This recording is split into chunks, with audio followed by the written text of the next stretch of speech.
అమరావతి పునఃప్రారంభోత్సవ పనులకు ప్రధాని మోదీ వచ్చే నెల 2వ తేదీన హాజరవుతున్నారని కాకినాడ ఎమ్మెల్సీ పేరాబత్తుల రాజశేఖరం తెలిపారు. కాకినాడ జిల్లా తెలుగుదేశం పార్టీ కార్యాలయంలో నిర్వహించిన మీడియా సమావేశంలో ఆయన మాట్లాడుతూ రాష్ట్రంలో పెట్టుబడులు ప్రోత్సహించడం వల్ల విద్యార్థులకు విద్య, ఉద్యోగావకాశాలు పెరుగుతాయన్నారు. టీడీపీ రాష్ట్ర అధికార ప్రతినిధి సరిపెళ్ల రాజేష్ మాట్లాడుతూ రాష్ట్రంలో మతాల మధ్య విభేదాలు సృష్టించేందుకు జగన్ రూపంలోని అరాచక శక్తి ప్రయత్నిస్తుందని ఆరోపించారు. రాష్ట్రంలో ఉన్న క్రైస్తవ సోదరులకు ఇచ్చిన మాట ప్రకారం ఒకేసారి 30 కోట్ల రూపాయలను విడుదల చేశారని తెలిపారు. రాష్ట్రంలో జగన్ నేతృత్వంలో టీటీడీ గోశాలలో గోవుల మృతి, వక్ఫ్ బోర్డు పాస్టర్ ప్రవీణ్ మృతి గురించి అవాస్తవాలను ప్రచారం చేస్తున్నారని మండిపడ్డారు. రాష్ట్రంలో మత విద్వేషాలు సృష్టించేందుకు వైసీపీ కుట్ర పన్నుతుందని ఆరోపించారు. కూటమి ప్రభుత్వం ప్రజాస్వామ్యబద్ధంగా మరి దేశంలో కానీ రాష్ట్రంలో కానీ అన్ని మతాలని, అన్ని సంస్కృతుల్ని, అన్ని జాతుల్ని కూడా గౌరవిస్తూ ప్రజారంజకంగా పరిపాలన చేస్తుంది. దానికి ఇది ఒక నిదర్శనం అని నేను చెప్పక తప్పదు.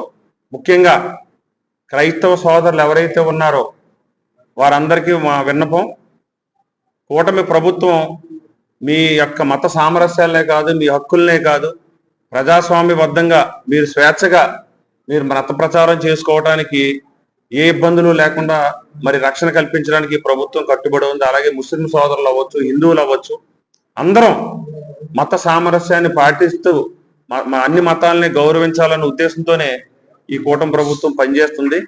చంద్రబాబు నాయుడు గారి నాయకత్వంలో, అలాగే పవన్ కళ్యాణ్ గారు, కేంద్ర ప్రభుత్వం, అలాగే బీజేపీ, ఈ ముగ్గురి కలయికతో ఈ రాష్ట్రం అన్ని రంగాల్లోని కూడా అభివృద్ధి చెందుతుంది, ముందుకెళ్తుంది అన్నదానికి ఇలాంటివన్నీ కూడా ఒక ఉదాహరణ. ముఖ్యంగా మన రాజధాని విషయంలో కూడా ఈ కూటమి ప్రభుత్వం ఏదైతే మాట ఇచ్చిందో కేంద్రం సహకారంతో రేపు 2వ తారీఖున కూడా మోడీ గారు మళ్ళీ పునఃప్రారంభించడానికి ఈ రాష్ట్రానికి ఇచ్చేస్తున్నారు. రాబోయే 2-3 సంవత్సరాల్లోనే పూర్తి స్థాయిలో రాజధాని అభివృద్ధి చేయటానికి మరి కట్టుబడి ఉంది. ఇది కూడా మనందరం గమనించవలసిన విషయం. రాజధాని ఎవరైతే రైతులు త్యాగం చేశారో 33,000 ఎకరాల పైచిలకు, ఇది సెల్ఫ్ ఫైనాన్స్ ప్రాజెక్ట్. ఇది ఎక్కడా కూడా ప్రజలు ట్యాక్సుల రూపంలో కట్టిన 1 రూపాయి కూడా రాజధానికి ఖర్చు పెట్టకుండా దానిగానే అభివృద్ధి చేసుకునే విధంగా చంద్రబాబు నాయుడు గారు ఒక విజనరీ లీడరు అనే దానికి ఇది ఒక ఉదాహరణ.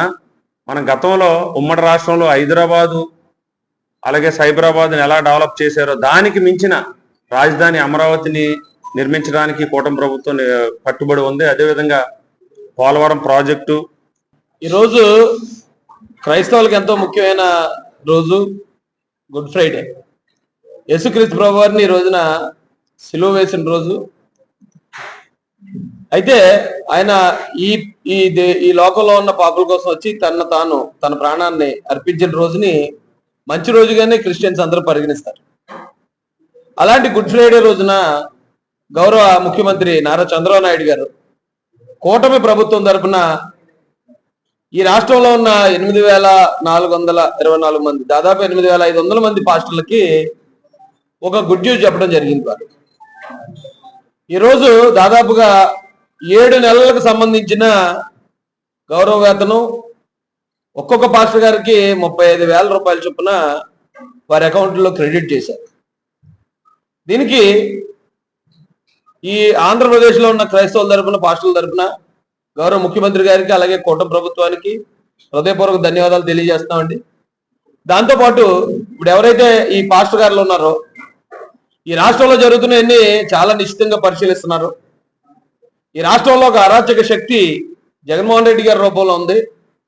వారు అటు గోశాల రూపంలో హిందువులు రెచ్చగొడుతున్నారు, వక్బిల్ రూపంలో ముస్లింలు రెచ్చగొట్టారు.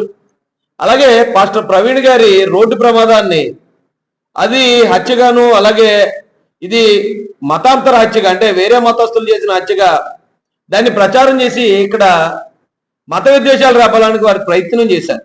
అయితే ఉన్నతంగా ఆలోచించే ఈ పాస్టర్లు ఎవరైతే ఉన్నారో వారు ప్రభుత్వం చెప్పిన మాటల్ని, పోలీసు వారు చెప్పిన వాటిని, అలాగే మాలాంటి వారు చెప్పిన వాస్తవాలను గ్రహించి క్రైస్తవులు ఎవరు కూడా అదుపు తప్పకుండా, వాళ్ళెవరి ద్వారా కూడా సమాజానికి హాని కలగకుండా వాళ్ళు కాపాడిన విధానానికి రాష్ట్రంలో ఉన్న పాస్టర్లందరూ కూడా పార్టీ తరఫున కూడా హృదయపూర్వక ధన్యవాదాలు తెలియజేస్తున్నామండి. ఎందుకంటే చాలా పెద్ద కుట్రలు జరుగుతున్నాయి, ఇక ముందు కూడా జరగబోతున్నాయి. ఇలాంటి విషయాల్లో మీరు రాష్ట్ర ప్రభుత్వంలో విషయంలో కానీ రాష్ట్రంలో ఉన్న ప్రజల విషయంలో కానీ మీరందరూ కూడా బాధ్యతగా ఇప్పటి వరకు వ్యవహరించారు. ఇక్కడి నుంచి కూడా బాధ్యతగా వ్యవహరించాలని హృదయపూర్వకంగా మీ అందరినీ కూడా రిక్వెస్ట్ చేస్తున్నాం. దీంతో పాటు క్రైస్తవులకి అలాగే పాస్టర్లకి ఈ మ్యారేజ్ సర్టిఫికేట్ల విషయంలో కానీ ఆ మ్యారేజ్ రిజిస్ట్రేషన్ విషయంలో కానీ కొన్ని సమస్యలు ఉన్నాయని మా ద్వారా నారా లోకేష్ గారికి కూడా తీసుకెళ్ళడం జరిగింది.